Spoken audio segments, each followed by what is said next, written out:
This is my presentation on the Battle of Palo Alto. Lead up to the Mexican-American War, Empresarios. Spanish policy for populating rural land in Mexico involved the implementation of empresarios. Empresarios were men invited to migrate to Mexico with the task of further selective promotion of migration. This practice was resumed by Mexico in 1821.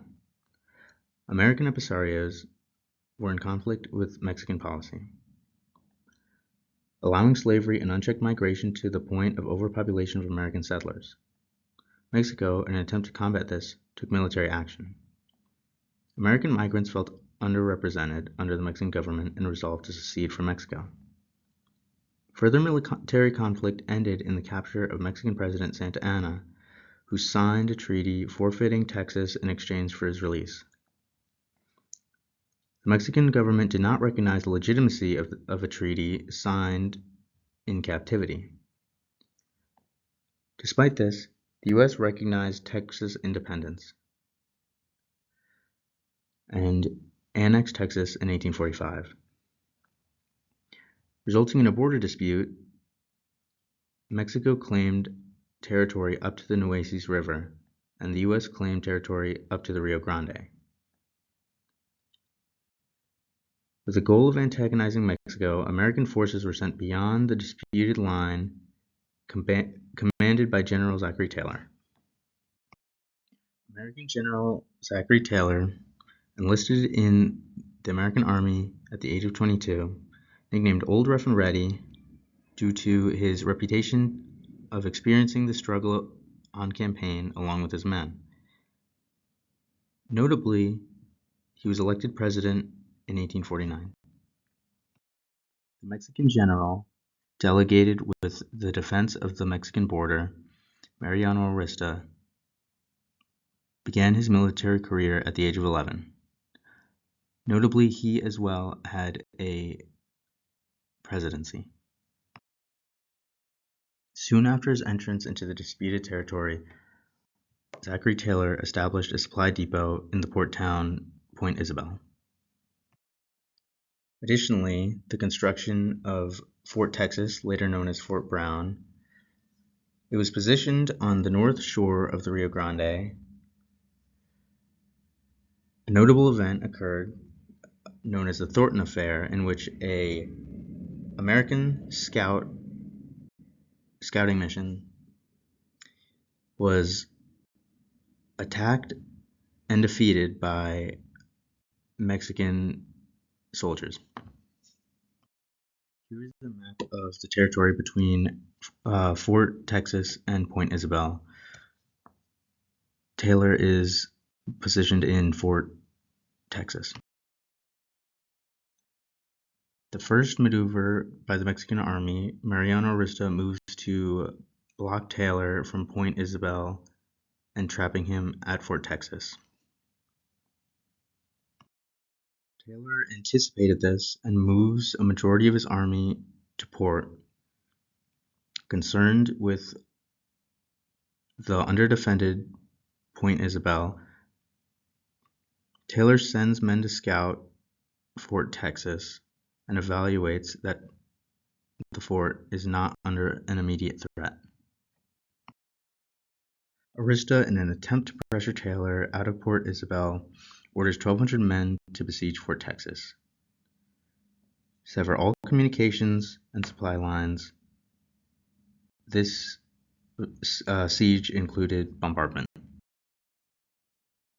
The defense of Fort Texas involved roughly 500 men manning the fort, headed by Major Brown, who dies in the defense, and the fort is promptly named after him.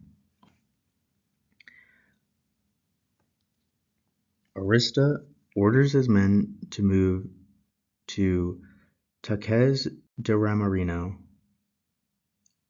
He believed this would allow for better monitoring of Taylor's movements, as well as allow for quick maneuvering of troops in order to intercept Taylor. Taylor resolves to wait at Port Isabel for reinforcements and supplies. He is fearful of the lack of defense he would leave for the port.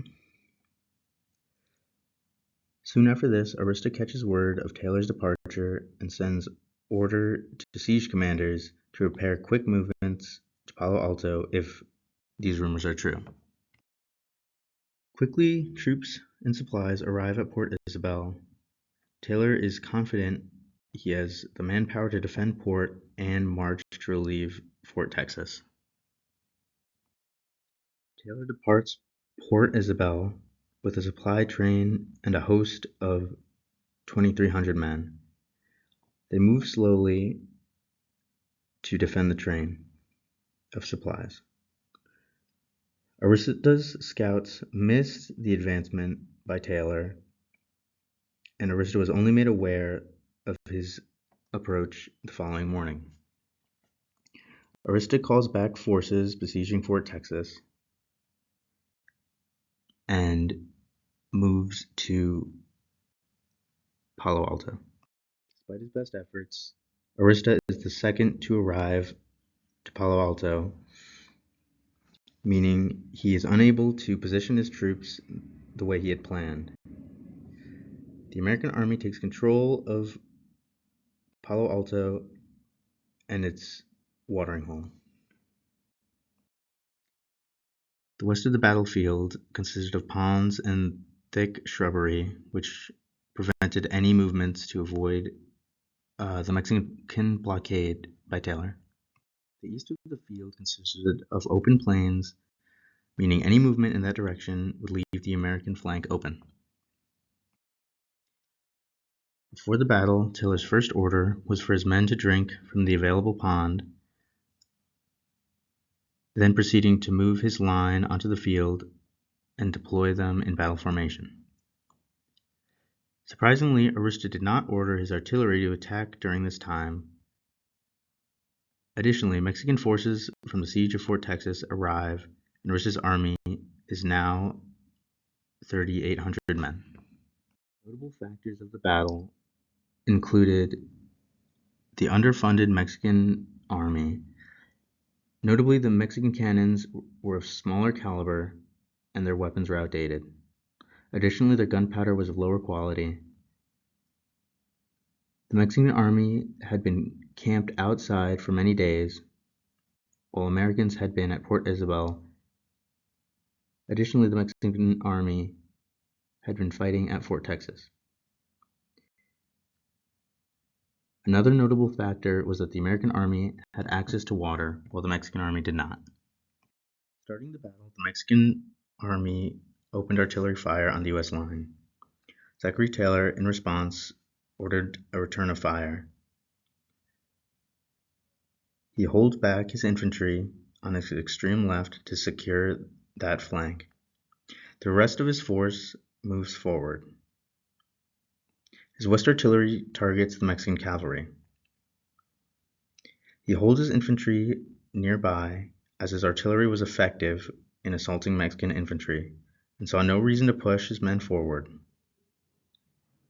Mexican infantry held their ground, unable to fire back.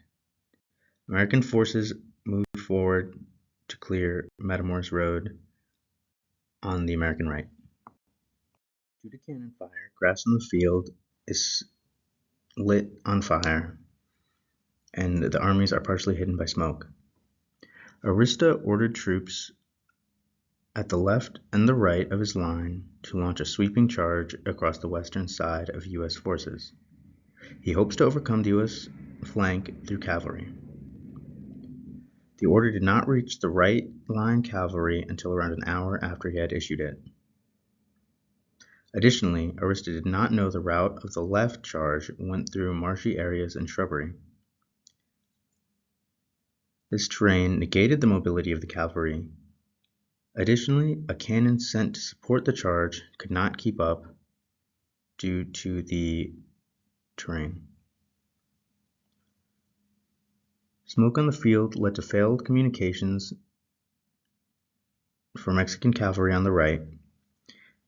This failure led to the prolonged exposure from U.S. artillery. Additionally, U.S. infantry on their right flank had time to coordinate a defense against the slow-moving cavalry. Cavalry took heavy losses and was forced to fall back and regroup with the cannon, attempting to attack again. With this time, the U.S. infantry prepared artillery defense, and the Mexican cavalry and cannons withdrew, still under fire. The smoke on the field became so obstructive, both sides had to hold fire. In this time, U.S. soldiers advanced, and Arista adjusted his line to strengthen his left flank. Once smoke cleared, Taylor ordered a number of his troops at the center of his line to advance on the Mexican left. Taking casualties, the force withdrew to its position in the line. Artillery fire resumes, and Mexican forces take heavy casualties. Occurring these casualties grows restlessness, and the Mexican army demand to charge or withdraw from the reach of the cannons. In response, Mexican artillery increased efforts to suppress American artillery, unable to hit American guns.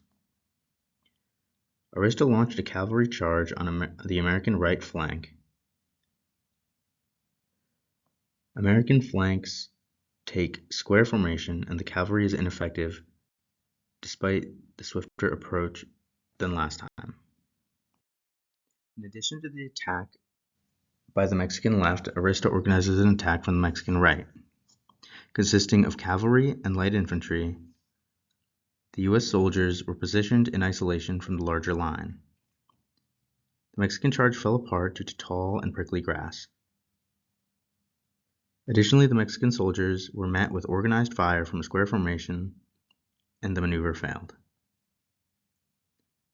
At this point, the sun was beginning to set on Palo Alto, and the battle ended. Arista and Taylor decided to end fighting for the day. The Mexican army retreated to the south of the field, and Americans moved northward to a defensive position around their wagons. Regarding the immediate results of the battle, on the American side, casualty consisted of 9 killed and 43 wounded. Mexican casualties are estimated to be roughly 250. The battle was an American tactical victory, as they inflicted heavy casualties at a minimal loss to their force. However, it was a strategic loss, as they failed to clear the road to Fort Texas. It was a Mexican strategic loss, as they failed to defeat the American army. Mexico retreated, and America advanced to Rosca de la Palma.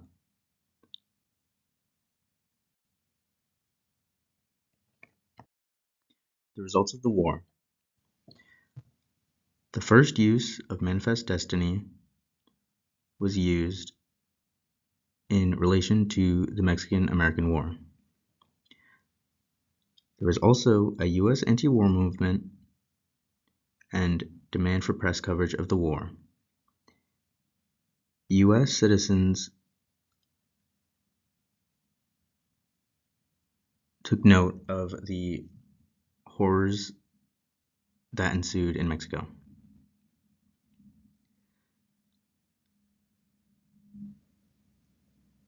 Ending the war, the Treaty of Guadalupe Hidalgo in 1842 involved the loss by Mexico of half of its territory. Additionally, the U.S. expanded its territory by 20%.